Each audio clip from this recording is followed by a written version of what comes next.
ವಿರುದ್ಧ ಹೋರಾಡಲು ಸಮರಕ್ಕೆ ಸಿದ್ಧವಾಗಿ ಭ್ರಷ್ಟರ ಬೇಟೆಗಾಗಿ ಬರುತ್ತಿದೆ ನಿಮ್ಮ ಗರುಡ ಬೇಟೆ ಕನ್ನಡನೇ.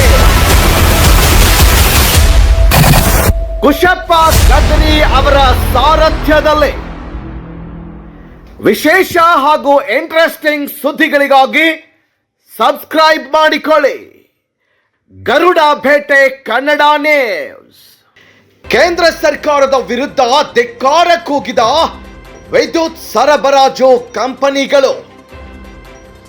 ಎಸ್, ವಿದ್ಯುತ್ ಕ್ಷೇತ್ರದಲ್ಲಿ ಹೊರಗುತ್ತಿಗೆ ಹಾಗೂ ಖಾಸಗೀಕರಣ ಬೇಡ, ಕಾರ್ಮಿಕ ವಿರೋಧ ನೀತಿಗೆ ಧಿಕ್ಕಾರ ಧಿಕ್ಕಾರ ಎಂದು ಕೇಂದ್ರದ ವಿರುದ್ಧ ಘೋಷಣೆ ಕೂಗಿದ್ರು. 2026ರ ವಿದ್ಯುತ್ ಸುಧಾರಣಾ ಕಾಯ್ದೆ ತಿದ್ದುಪಡಿ ವಿರೋಧಿಸಿ ಇಂದು ದಿನಾಂಕ 12/2/2026ರಂದು ಬಾಗಲಕೋಟೆ ಜಿಲ್ಲೆಯ ರಬಕವಿ ಬನಹಟ್ಟಿ ತಾಲೂಕಿನ ಮಹಲಿಂಗಪುರದಲ್ಲಿ ಹೆಸ್ಕಾಂ ಹಾಗೂ ಕೆಪಿಟಿಸಿಎಲ್ ಸಿಬ್ಬಂದಿಗಳು ಹಾಗೂ ಅನೇಕ ಅಧಿಕಾರಿಗಳು ಖಾಸಗೀಕರಣದ ವಿರುದ್ಧ ತೀವ್ರ ಪ್ರತಿಭಟನೆ ನಡೆಸಿದ್ರು. ಎಲ್ಲಾ ಕ್ಷೇತ್ರಗಳಲ್ಲಿ ವಿದ್ಯುತ್ ಕ್ಷೇತ್ರ ಹೇಗೆ ಅಂದ್ರೆ ಸರ್ಕಾರಕ್ಕೆ ಆದಾಯವನ್ನ ಹೆಚ್ಚು ಮಾಡುವ ಕ್ಷೇತ್ರ. ಇಂತಹ ವಿದ್ಯುತ್ ಕ್ಷೇತ್ರವನ್ನ ಸುಧಾರಿಸಬೇಕೇ ಹೊರತು ಇದನ್ನ ಖಾಸಗೀಕರಣ ಮಾಡಬೇಡಿ, ಖಾಸಗೀಕರಣ ಮಾಡೋದಕ್ಕೆ ನಾವು ಬಿಡೋದಿಲ್ಲ ಅಂತ ಅಧಿಕಾರಿಗಳು ಹಾಗೂ ಸಿಬ್ಬಂದಿಗಳು ಸರ್ಕಾರಕ್ಕೆ ಎಚ್ಚರಿಕೆ ನೀಡಿದ್ರು. 2026ರ ವಿದ್ಯುತ್ ಸುಧಾರಣಾ ಕಾಯ್ದೆ ಹಿಂಪಡೆಯಬೇಕು, ಹಿಂಪಡೆಯದಿದ್ದಲ್ಲಿ ಮುಂದಿನ ದಿನಗಳಲ್ಲಿ ಅತಿ ಉಗ್ರವಾದ ಹೋರಾಟ ಮಾಡಬೇಕಾಗುತ್ತದೆ ಅಂತ ಕೇಂದ್ರ ಸರ್ಕಾರಕ್ಕೆ ಎಚ್ಚರಿಕೆ ನೀಡಿದ್ರು. ಅಂದ್ರೆ ಖಾಸಗೀಕರಣ ಮಾಡಿದ್ರು, ಖಾಸಗೀಕರಣ ಮಾಡಿ ಅವಾಗೇನ ಅಗ್ರಿಮೆಂಟ್ ಮಾಡ್ಕೊಂಡ್ರು, ಇಲ್ಲ ನಿಮ್ಗೆ ನಾವು ಎಂಪ್ಲಾಯ್ಗಳಿಗೆ ಏನು ತೊಂದರೆ ಕೊಡಲ್ಲ, ಕಾಲ ತಕ್ಕಂತೆ ಅವ್ರದ್ದು ಪ್ರಮೋಷನ್ ಸರ್ಕಾರ ಏನು DA ತುಟ್ಟಿ ಬತ್ತಿ ಹೆಚ್ಚು ಮಾಡ್ತಾರೆ ಅದನ್ನು ಕೊಡ್ತೀವಿ ಅಂತಂದ್ರು, ಒಪ್ಕೊಂಡ್ರು. ಹಂಗ 5-6 ತಿಂಗಳ ಜಗ್ತು. ಆಮೇಲೆ ಮುಂದೆ ಏನ್ ಮಾಡಿದ್ರು, 2 ತಿಂಗಳು ಪೇಮೆಂಟ್ ಹಾಕೋತದ್ರು, 3 ತಿಂಗಳಾದ್ರು.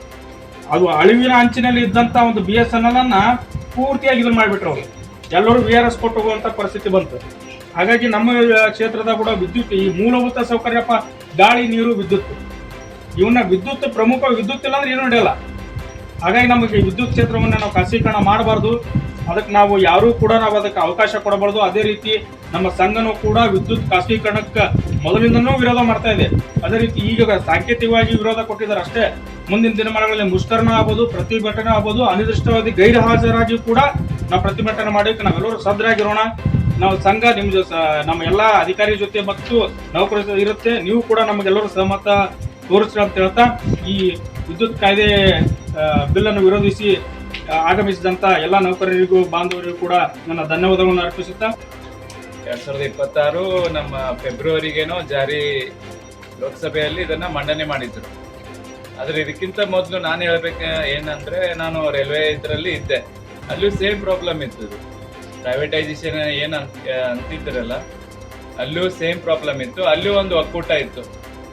ಅವರೆಲ್ಲರೂ ಲಕ್ಷಾಂತರ ಜನ ಒಗ್ಗೂಡಿ ಈ ಏನು ಅಮೆಂಡ್ಮೆಂಟ್ ಬಿಲ್ ಏನೇನು ತರ್ತಾ ಇದಾರಲ್ಲ ಪ್ರೈವೇಟೈಸೇಷನ್ ಅನ್ನೋದು, ಎಸ್ಪೆಷಲಿ ಎಲ್ಲಂದ್ರೆ ಪಬ್ಲಿಕ್ ಸೆಕ್ಟರ್ ಯೂನಿಟ್. ಈಗ ಸೇವಾ ಕ್ಷೇತ್ರ ಅಂತಾರೆ ನಮ್ದೆಲ್ಲ, ವಿದ್ಯುತ್ ಕ್ಷೇತ್ರ ಅಂದ್ರೆ ಸೇವಾ ಕ್ಷೇತ್ರ. ನೀವು ಫಾರ್ ಒಂದು ಎಕ್ಸಾಂಪಲ್ ಹೇಳ್ತೀನಿ, ಈಗ ಶಿಕ್ಷಣ ನೋಡಿದ್ದೀರಾ ನೀವು, ಶಿಕ್ಷಣ ಕ್ಷೇತ್ರ ನಮ್ಮಲ್ಲಿ ನಮ್ಮ ಕರ್ನಾಟಕದಲ್ಲೇ ತಿಳ್ಕೊನ. ಈಗ ಒಂದು 40,000 ಎಷ್ಟು ಪ್ರೈಮರಿ ಆಗಲಿ ಹೈಸ್ಕೂಲ್ ಆಗಲಿ ಗೌರ್ಮೆಂಟ್ ಹೈಸ್ಕೂಲ್ ಇದಾವೆ. ಓಕೆ, ಸೊ ಅಲ್ಲಿಂದ ಏನಾದರೂ ಇನ್ಕಮ್ ಇದೆನಾ? ಇಲ್ಲ. ಆದ್ರೂ ಏನ್ ಮಾಡ್ತಿದ್ದಾರೆ, ಸೇವಾ ಕ್ಷೇತ್ರ ಅಂತ ಅದನ್ನ ಕನ್ಸಿಡರ್ ಮಾಡಿ ಇಲ್ಲಿವರೆಗೂ ಎಲ್ಲ ಶಿಕ್ಷಕರಿಗೆ ಒಂದು ಗೌರ್ಮೆಂಟ್ ಅಂದ್ರೆ ಆ ತರ ಟ್ರೀಟ್ ಮಾಡಿ ಅಲ್ಲಿ ಯಾವುದು ಪ್ರೈವೇಟೈಸೇಷನ್ ಅನ್ನೋ ಮಾತು ಬರ್ತಾ ಇಲ್ಲ. ಯಾಕಂದ್ರೆ ಅಲ್ಲಿ ನೋಡಿದ್ರೆ ಏನೋ ಒಂದು ಇನ್ಕಮ್ ಇಲ್ಲ, ಏನೂ ಇಲ್ಲ, ಅಷ್ಟೇ. ಏನ್ ಮಾಡಿದ್ರು ಸರ್ಕಾರನೇ ಖರ್ಚು ಮಾಡ್ಬೇಕಾಗತ್ತೆ. ಆದ್ರೆ ನಮ್ ಕ್ಷೇತ್ರ ನೋಡಿದ್ರೆ ಬಹಳಷ್ಟು ಇನ್ಕಮ್ ಜನರೇಟ್ ಮಾಡೋ ಕೆಪಾಸಿಟಿನೂ ಇದೆ. ಸೊ ಈ ನಿಟ್ಟಿನಲ್ಲಿ ನೋಡ್ಬೇಕಾದ್ರೆ ನಮ್ಮ ಸೇವಾ ಕ್ಷೇತ್ರವನ್ನು, ನಮ್ಮ ಎಸ್ಪೆಷಲಿ ನಮ್ಮ ವಿದ್ಯುತ್ ಕ್ಷೇತ್ರವನ್ನು ಯಾವುದೇ ರೀತಿ ಪ್ರೈವೇಟೈಸೇಷನ್ ಮಾಡಕ್ಕೆ ನಾವೆಲ್ಲರೂ ಬಿಡಬಾರ್ದು. ಸೊ ಎಲ್ಲರೂ ಈ ವಿಷಯದಲ್ಲಿ ಒಗ್ಗೂಡಿ ಇಷ್ಟ ಹೇಳಿ ನಮಗೆ ಎಲ್ಲ ಟೆಕ್ನಿಕಲಿ ನಮಗೆ ಏನಾದರೂ ಫೀಡ್ಬ್ಯಾಕ್ ತಗೊಂಡ ನಮ್ಮ ಟೆಕ್ನಿಕಲ್ ಏನಾದರೂ ಅಡಾಪ್ಟ್ ಮಾಡಬೇಕು, ನಮಗೆ ಏನಾದರೂ ಒಂದು ಇಂಪ್ರೂವ್ಮೆಂಟ್ ಮಾಡಬೇಕು ಅಥವಾ ನಮ್ಮದು ಸಜೆಷನ್ ಅದಕ್ಕೆ ಕೇಳ್ಕೋಬೇಕು. ಮ್ಯಾಲಿನ ಹೊಂತನಾಲ ಎಲ್ಲ ನಮ್ಮಲ್ಲಿ ಸರಿಯಾಗಿ ಮೇಂಟೆನೆನ್ಸ್ ಇಲ್ಲ, ಇದಿಲ್ಲ. ನಮ್ಗೆ ಏನೇನು ಕೊಡ್ತಕ್ಕದ್ದು ಇನ್ಸ್ಟ್ರೂಮೆಂಟ್ ಆಗಲಿ ಇದಾಗಲಿ ಕೊಟ್ಕೊಂಡು ನಮಗೆ ಇಂಪ್ರೂವ್ಮೆಂಟ್ ಮಾಡಬೇಕು. ಈ ಥರ ಫೌಂಡೇಶನ್ ಮಾಡಿದ್ರೂ ನಮಗೆ ಸೆಕ್ಯೂರಿಟಿ ಇರೋಂಗಿಲ್ಲ, ನಮ್ಮ ಫ್ಯಾಮಿಲಿಗೂ ತೊಂದರೆ ಆಗ್ತೈತಿ. ಇದನ್ನು ಮ್ಯಾಲಿನ ಅಧಿಕಾರಿಗಳು ಇದನ್ನು ಅರ್ಥ ಮಾಡ್ಕೋಬೇಕು. ನಮ್ಮ ಎಕ್ಸಾಂಪಲ್ 3 ಟ್ರಾನ್ಸ್ಫಾರ್ಮರ್ 100 MVA, ಆದರೆ ನಮಗೆ 7 ಗಂಟೆ ಕರೆಂಟ್ ಕೊಡ್ತಾರೆ. ಆದರೆ ನಮಗೆ ಅಷ್ಟು 7 ತಾಸು ಕರೆಂಟ್ ಕೊಟ್ಟರು ನಮ್ಮ ಟ್ರಾನ್ಸ್ಫಾರ್ಮರ್ ಲೋಡ್ ಆಗ್ತಾವೆ. ನಾವು ಅರ್ಧ ತಾಸಿಗೆ 15 ನಿಮಿಷಕ್ಕೆ ನಾವೆಲ್ಲ ಲೋಡ್ ನೋಡ್ಕೋಬೇಕಾಗತ್ತೆ. ಅದಕ್ಕೆ ಇವನ್ನೆಲ್ಲ ಹೈಯೆಸ್ಟ್ ಟ್ರಾನ್ಸ್ಫಾರ್ಮರ್ ಕುಂಡಿಸಿದ್ರೆ ನಮಗೂ ಪ್ರಾಬ್ಲಮ್ ಆಗಂಗಿಲ್ಲ, ಸಾರ್ವಜನಿಕ ಪ್ರಾಬ್ಲಮ್ ಆಗಿಲ್ಲ. ಈ ಮ್ಯಾಲಿನ ಟ್ರಿಪ್ ಆದ್ರೂ ಸಾರ್ವಜನಿಕ ತೊಂದರೆ ಆಕತಿ. ಆದ್ರೆ ಸಾರ್ವಜನಿಕ ನಮ್ದು ಏನು ಪ್ರಾಬ್ಲಮ್ ಐತೆ ಅನ್ನೋದು ಅವ್ರಿಗೆ ಗೊತ್ತಾಗೋದಿಲ್ಲ. ಅದಕ್ಕೆ ಇದನ್ನೆಲ್ಲ ನಮಗೆ ಇಂಪ್ರೂವ್ಮೆಂಟ್ ಕೊಟ್ಟರು, ನಮ್ಮದು ಫೀಡ್ಬ್ಯಾಕ್ ತೊಗೊಂಡ್ರು ಇಂಪ್ರೂವ್ಮೆಂಟ್ ಮಾಡ್ಕೋಬೋದು. ಫೌಂಡೇಶನ್ ಮಾಡಬಾರ್ದು ನಮ್ಮದು ಒಲವಿದೆ. ಇಷ್ಟು ಮುಗಿಸ್ಕೊಂಡು ನಮ್ಮ ವಿದ್ಯುತ್ ಇಲಾಖೆ ಮೇಲೂ ಪ್ರಯತ್ನ ಮಾಡ್ತಾ ಇದೆ. ಇದರಿಂದ ಬಹಳ ನಮ್ಮ ವಿದ್ಯುತ್ ನೌಕರರಿಗೆ ಹಾಗೂ ನಮ್ಮ ಕುಟುಂಬದ ಮೇಲೆ ಒಂದು ದುಷ್ಪರಿಣಾಮವನ್ನು ಬೀರುತ್ತದೆ. ಹೀಗಂತ ಹೇಳಿದ್ರೆ ನಿಮ್ಗೆ ಗೊತ್ತಿರ್ಬೋದು, ಇವತ್ತು ಅನೇಕ ಖಾಸಗಿ ಕಂಪನಿಗಳಲ್ಲಿ ನಾವು ಕೆಲಸದ ಒತ್ತಡ ಕೆಲಸ ಜಾಸ್ತಿಯಾಗಿ ಕೆಲವೊಂದಿಷ್ಟು ಪ್ರಕರಣಗಳನ್ನು ನೋಡಿದ್ದೀವಿ. ಆ ಸಂಸಾರನೇ ಹಾಳಾಗಿರುವಂಥದ್ದು ನೋಡಿದ್ದೀವಿ. ಸೊ ಹೀಗಾಗಿ ಅವರ ಒಂದು ಒತ್ತಡಕ್ಕೆ ಒಂದು ಮಣಿಯುವಂಥದ್ದು ಬರ್ತದೆ. ಆಮೇಲೆ ಇವತ್ತಿನ ನೋಡ್ತಾ ಇರ್ಬೋದು, ನಾವು ಸರ್ಕಾರಿ ನೌಕರರು ಅಂತ ಹೇಳಿದ್ರೆ ಒಂದು ಭದ್ರತೆ ಅನ್ನುವಂಥದ್ದು ಬಹಳ ಮುಖ್ಯ ಆಗ್ತದೆ. ಸೊ ನಮ್ಮ ಕುಟುಂಬದ ಭದ್ರತೆ ಏನಿದೆಯಲ್ಲ, ಆ ಒಂದು ಖಾಸಗಿ ಆದ ಮೇಲೆ ಆ ಒಂದು ಭದ್ರತೆ ನಮಗೆ ಸಿಗೋದಿಲ್ಲ.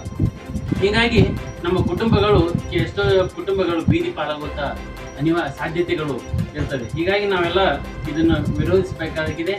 ಎಲ್ಲ ಆಲ್ ಇಂಡಿಯಾ ಫೆಡರೇಷನ್ ಅವರು ಇವತ್ತು ಕರೆ ಕೊಟ್ಟಿದ್ದಾರೆ, ನೀವೆಲ್ಲ ಇವತ್ತು ಬಂದು ಸೇರಿದ್ದೀರಿ. ಹೀಗಾಗಿ ನಿಮಗೆಲ್ಲ ಅನಂತ ಧನ್ಯವಾದ ಹೇಳ್ತಾ ಈ ರೀತಿಯಾಗಿ bureau report, Garuda Bhete Kannada news, ಮಹಲಿಂಪುರ್.